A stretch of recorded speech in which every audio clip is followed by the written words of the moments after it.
C'est un jeu où il y a plusieurs bateaux qui vont partir en expédition. Et donc ces différents bateaux sont composés de boucliers, de tronçons de bateaux avec des boucliers vikings. Et évidemment, des boucliers appartiennent au clan, et on représente un clan. Et donc on a des vikings qui vont aller sur des maisonnettes qui servent d'action. Et l'idée du jeu, c'est que ces maisonnettes sont disposées de façon à ce que on ait des actions simples, mais qui permettent de rejouer le plus rapidement possible d'un côté du plateau, et de l'autre côté, les actions évidemment plus riches, plus fortes, mais qui vont nous faire jouer après les autres. Et donc, on va pouvoir déplacer ces vikings, déplacer ceux des autres, les inverser, rajouter des marchandises pour partir en expédition. Et donc évidemment, ceux qui, à la fin du jeu, vont avoir la meilleure préparation, être dans les meilleurs bateaux, évidemment vont pouvoir ramener le plus de trésors, donc ce qui veut dire que vont gagner la partie. C'est un jeu, on va dire, de majorité, c'est-à-dire que dans chaque bateau, quand les bateaux vont se refermer, donc vont être complets avec la poupe et la proue, les marchandises, les vikings dessus, eh bien, c'est la personne majoritaire,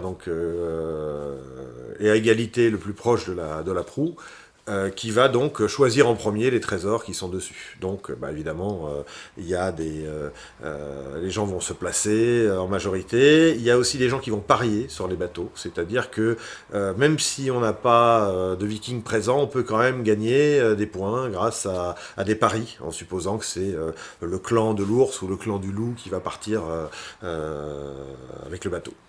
Alors, il n'y a pas vraiment d'alliance dans ce jeu, en tout cas d'alliance affichée. Évidemment, on peut, dans la discussion, lancer des hameçons en se disant que tiens, ce serait une bonne idée si tu fermais tel bateau, ce qui nous permettrait à tous les deux de gagner des points. Donc montrer, mettre en évidence des choses. Par contre, il y a effectivement beaucoup d'appels du pied qui permettent aux joueurs effectivement de ne pas se tromper sur le bateau à fermer, sur le trésor à placer, parce qu'évidemment quand on prend certaines actions on ne peut pas prendre les autres, et c'est les autres joueurs qui vont pouvoir les jouer. Ce qui veut dire qu'il vaut mieux évidemment intéresser aussi un autre joueur au moins, pour que ce soit lui qui ferme le bateau ou qui mette la bonne marchandise sur le bon bateau. Il se trouve qu'à l'époque, j'avais commencé à avoir un rapport privilégié, on va dire, avec certaines personnes chez Blue Orange, et donc je leur ai présenté le jeu, et ils ont été tout de suite conquis, en fait, par cette mécanique simple mais riche, et puis par le potentiel que nous, on avait en tant qu'auteur, on n'avait pas forcément vu au niveau de l'édition, c'est-à-dire qu'ils ont tout de suite commencé à parler des bateaux en 3D. Et c'est vrai que au début on s'est dit ouais, super, mais ils y arriveront jamais. Si, voilà. Donc on a évidemment des poupes, des proues, avec toutes différentes, et on a évidemment les bateaux, les tronçons, avec ces boucliers, et on s'aperçoit même que les illustratrices se sont lâchés, parce qu'il y a des planches, il y a des cordages sur les différents tronçons. Et donc c'est vrai que le plateau est très beau aussi, donc on a un jeu qui, effectivement, sur une table, passe pas inaperçu. Oui. Le test du jeu s'est fait en parallèle de la recherche d'images pour la création de l'univers. On n'a pas eu réellement en fait un univers prédéfini dès l'entrée quand on a été voir l'éditeur. On lui a dit qu'on aimait bien bosser au fur et à mesure sur la création en fonction de la thématique, en fonction des attentes, du public cible, etc. Avant même d'avoir testé le proto, quand on s'est rencontrés avec les éditions de Blue Orange, on savait que c'était plutôt un public axé gamer au début. Donc on a plutôt travaillé sur une esthétique un peu plus dark, un peu plus sombre. Puis on a reçu le proto, puis on a vu que c'était un peu plus family. Donc ça a été assez délicat, il a fallu ajuster en termes de design et puis en termes de couleurs surtout nos dessins. Donc on a... Et puis il fallait vraiment un côté assez... pas cartoon, pas humoristique, mais il fallait que ça soit sérieux, mais en même temps les petits coups bas, c'était assez rigolo. Donc il fallait un petit décalage sympa, voilà, entre l'univers qui au premier abord a l'air assez sérieux, hein, Viking, et puis finalement le jeu assez fun, quoi, et familial. Donc du coup, on avait des premiers visuels qui étaient plutôt sombres, et on a retravaillé jusqu'à arriver à quelque chose de plus coloré, d'un peu plus ouvert, de plus abordable, peut-être, on va dire, par la famille, par le public. On a proposé donc ces deux illustratrices pour plein de raisons. La première, c'est parce qu'elles ont un talent fou, et on va le voir sur le jeu. Je crois que tout le monde pourra s'en rendre compte. Je crois que ce sont des illustratrices en devenir, dans le sens où elles arrivent avec ce talent. Et je pense que Blue Orange a su justement, on va pas dire canaliser, mais les orienter vers le jeu qu'il fallait faire, parce que c'est pas simple de faire un jeu qui soit à la fois geek et à la fois, donc pour experts, on va dire joueur expert, et en même temps familial. Et c'est vrai qu'elles ont réussi à exprimer ces deux possibilités. Comment ça se passe? Souvent, on touche même pas un crayon, ni une palette graphique, ni quoi que ce soit. On se pose, on prend un thé et on discute de la thématique.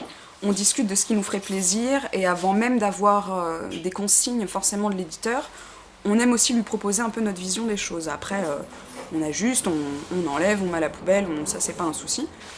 Mais on aime bien vraiment créer l'univers, même ensemble. Donc là, on s'est dit qu'est-ce qui est sympa? De créer des clans, par exemple, parce que chaque joueur incarne un clan. Donc est-ce qu'on axe le jeu plutôt sur quelque chose de guerrier, ou sur quelque chose de fun, ou sur quelque chose d'animalier, type des peintures tribales? On réfléchit vraiment à l'oral de ce genre de choses. Ensuite, chacune de notre côté, on va faire des crowbars. On n'est même pas en accord sur l'esthétique tout à fait, hein, mais voilà, juste pour trouver des idées de composition par rapport à si on joue avec face cachée, si on joue avec tout révélé. Là, on a des éléments 3D, donc c'est encore différent au niveau de l'adaptation des illustrations, comment il faut qu'elles marchent, si c'est vu du dessus, si c'est vu de côté, enfin voilà. On réfléchit à ça, on récolte aussi beaucoup d'images références pour présenter à l'éditeur avant même d'avoir fait des recherches pour le jeu, pour les cartes à illustrer, pour les plateaux, etc. En disant, ça, on pense que ça marche bien au niveau des couleurs, au niveau du trait, plus ça. Puis du coup, on ajuste après, on présente, on ajuste. Et à partir du moment où le mood board en fait, du jeu a été choisi, on commence à faire les croquis. Pour valider, il y a plusieurs étapes en fait. Donc d'abord le croquis, ensuite les esquisses couleurs, et après validation, la réalisation finale. Puis après quelques ajustements si besoin. Donc au niveau des croquis, on travaille chacune de notre côté, puis on met en commun. Une fois qu'on a mis en commun nos croquis, on choisit les meilleurs, enfin ceux qu'on discute beaucoup, hein, puis on envoie à l'éditeur. Suite au retour, pareil, les ambiances colorées, ça, il n'y a pas vraiment besoin d'avoir une même patte pour les faire, donc à la tablette, chacune, on se départage. Et puis après, on commence la réelle finale. Alors souvent, Christine est plutôt axée chara design, donc personnage. Moi, donc sur Viking, elle a travaillé les personnages de couverture. Moi, j'ai plus travaillé le décor. Ensemble, on a travaillé les croquis de composition. On les envoyait, il y a eu plusieurs retouches au niveau de la perspective par rapport au placement du titre ou des choses comme ça. Pour la couleur, on a fait plein de petites esquisses couleurs, chacune de notre côté, on les a mis en commun, on a décidé si on voulait une ambiance un peu plus froide, un peu plus chaleureuse. Est-ce qu'on était en plein jour, est-ce qu'on était au soleil couchant, ou est-ce qu'on était de nuit, voilà. Une fois que ça a été choisi, au niveau de la réal, moi j'ai fait plutôt le décor de boîte, Christine les personnages, les boucliers qui correspondent en fait à chacun de ton clan. J'ai plutôt bossé sur les textures de bois et de métal du bouclier. Christine a bossé sur les dessins des clans, donc l'ours, le poulpe, le poisson et le loup. Puis après, au niveau du plateau, ça a été un peu nous deux. On a d'abord travaillé en fait la partie du bas qui est tout le port. Et après, on a travaillé l'eau. Alors après, il faut savoir qu'on n'a pas un style vraiment très prédéfini. On bosse au fur et à mesure à la création de l'univers. Donc du coup, on arrive, parce que techniquement, on a à peu près le même apprentissage. On a fait la même école, on vient du même endroit. Et puis ça fait longtemps qu'on bosse ensemble aussi. On arrive à s'adapter, à reprendre le dessin l'une sur l'autre. Donc on a vraiment pu bosser à quatre mains, je pense, sur l'ensemble du jeu. Après, c'est plus au niveau du travail, si on a du temps ou pas, enfin, si lui n'est pas là, l'autre peut reprendre, voilà, c'est assez pratique, on va dire. L'idée, c'est qu'il va sortir sur le marché américain pour la Gen Con, qui a lieu en août à peu près. En France, il va arriver pour les horizons septembre-octobre avec une sortie à Essen. Dans un jeu qui va aussi jouer à 2 à 4 joueurs et qui cible la famille, autant la famille que les gamers. Voilà, c'est l'idée de cette gamme de grosses boîtes à une quarantaine d'euros à peu près qui sortira en magasin. C'est voilà, les joueurs vont y trouver leur compte, la famille va y trouver son compte également, avec des mécaniques originales mais simples au niveau de voilà, la compréhension des règles. Ça se fait très rapidement et on trouve son plaisir.